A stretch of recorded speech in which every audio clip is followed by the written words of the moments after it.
Next, we get a chance to redeem ourselves with King-Queen offsuit in the big blind. We're experiencing deja vu as the under-the-gun player raises to 30. It's the same dude who had us outkicked in the first hand. The button calls. I call for 20 more. We're going 3 ways to the flop out of position. It comes King-10 4 rainbow. We've got top pair again. I check. So far, this hand is playing almost exactly like the previous one with King-Queen, down to the under-the-gun player betting 30 once more. The button folds. Last time we were in this situation, we lost. Maybe this will go differently. I call. The turn is the 8 of hearts, putting a flush draw on board. I check. This is when the action finally starts to deviate. The opponent bets 110 rather than check back like he did on the other turn that we played against him. On one hand, I'm glad something's different because I was about to pull out a totem to make sure we weren't in a recurring dream. On the other hand, the opponent is representing an overpair or better. He could still have a flush draw or something like Queen Jack though. I call to see a river. The dealer puts out the 3 of diamonds. It's a total brick. I check, knowing the opponent is going to go with a large sizing, either as a bluff with a misdraw or for value with King 10 or better. Under the gun bets 400. Yep, that's about how much I thought it'd be. There's a tough situation. We have the difficult task of determining whether or not to call. We're really not beating anything that the opponent would play this way with the hand he's betting for value. Previously, he checked back the turn and bet big on the river with top.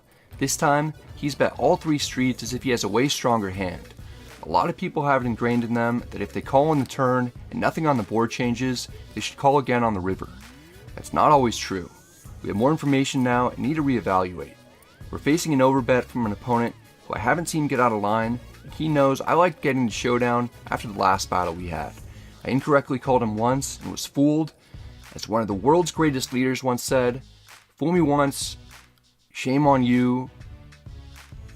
Fool me, you can't fool me again." I live by that. I fold to avoid getting fooled again. We'll probably never know if it was the right decision or not. The pot gets shipped to our neighbor. Then out of nowhere, he shows the camera what he has. He gives us a better look as he reveals pocket 8s for a turn set. It was a bad run out for us. We at least do well not to pay him off with our top pair, even though there's always a very big part of me that wants to. In this one, we pick up ace-jack offsuit on the button. Under the gun +1 limps in. The player in middle position calls as well. He's the one who chopped the bomb pot with 8-7. I raised to 50 in order to get this down to heads up. We don't get anywhere close to accomplishing that goal. The small blind, big blind, under the gun +1, and the middle position player all call. We're going 5 ways to the flop. We're going to need to drill something big to win this. The flop comes Jack 6 with 2 diamonds. We've got trips. It's a good start. Checks to us. We don't need to bet too big to put a lot of pressure on opponents when there are so many players. I bet 70 for value. Small blind folds. The big blind calls. It's a little unnerving since he still had multiple players left to act behind him.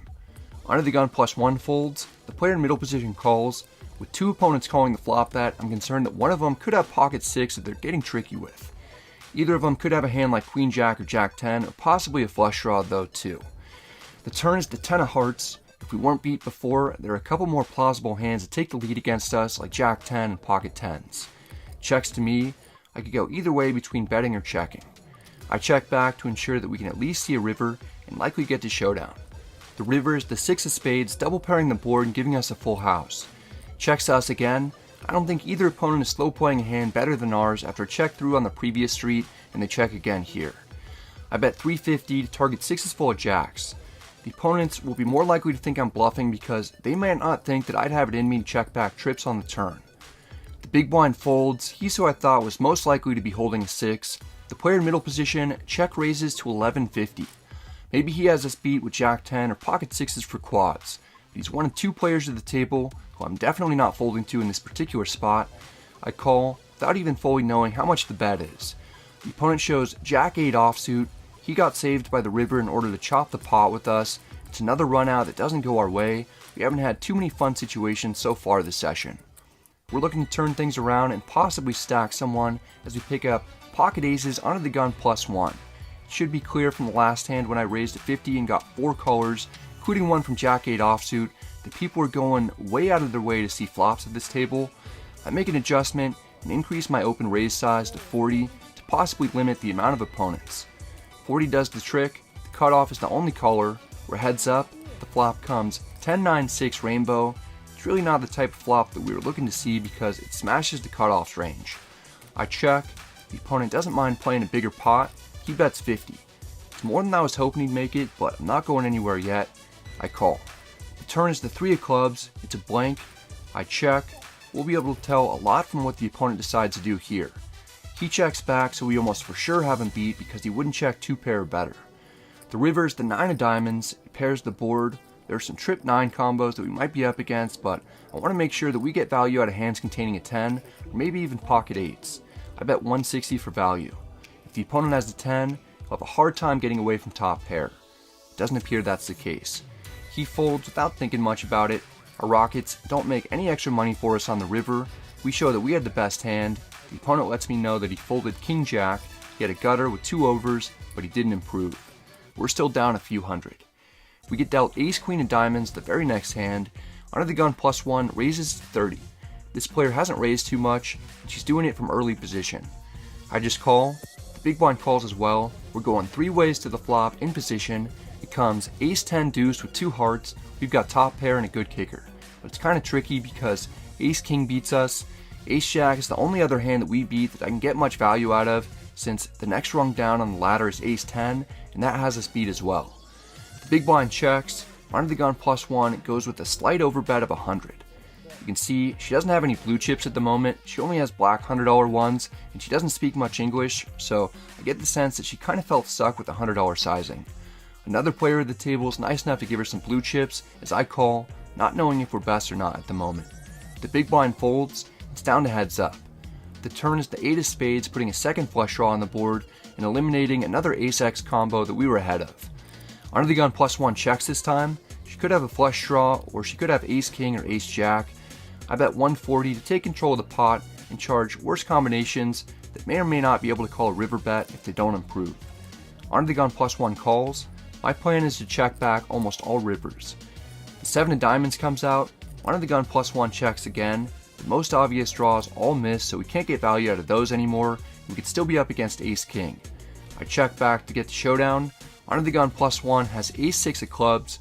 We show that we have her beat with a stronger kicker. Ace-6 is one of the few worst hands that we were ahead of that might have been able to justify putting money in on all 3 streets. I'm still happy with the win though. We're up $225 on the day. It may not seem like much, but between the suboptimal runouts and the cold deck, I'll gladly take it for the time being.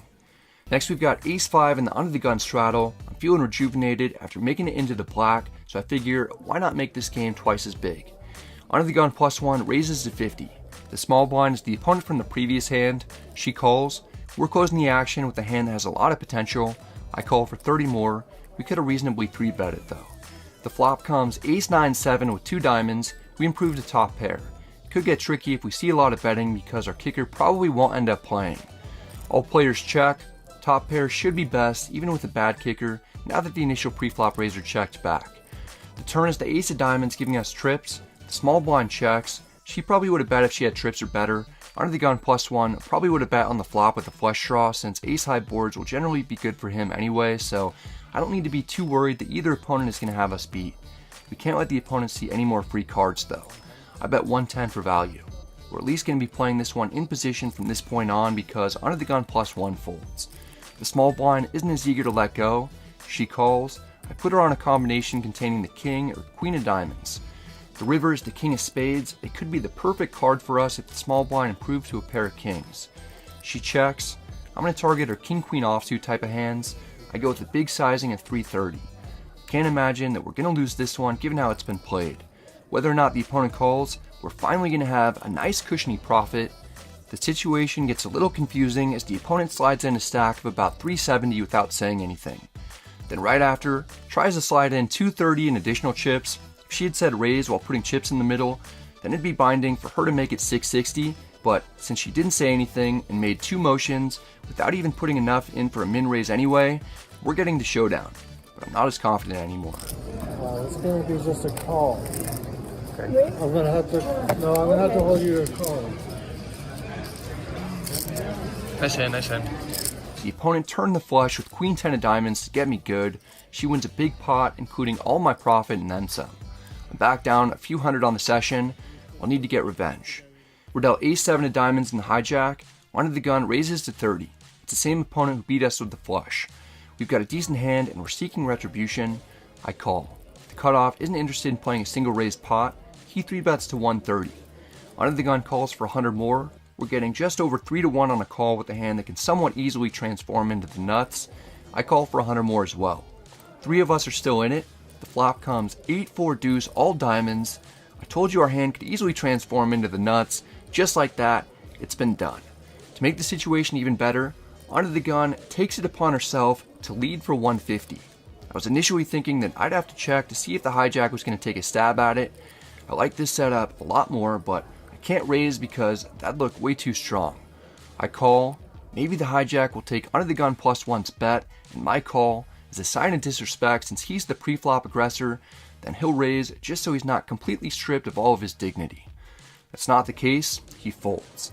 It's down to heads up. I'm rooting for a clean run out. Perhaps we'll see something like the 6 of spades. The turn is the king of diamonds instead. It might totally kill our action now that our flush is no longer hidden. The opponent checks. I briefly consider checking back. Then I bet 220 to target sets and hands containing a queen or jack of diamonds. Under the Gun doesn't have anything like that. She folds. We were set up perfectly to potentially win a massive pot. The turn card throws a wrench in that plan. We at least climb back over the right side of the even mark. It's time to call it a day.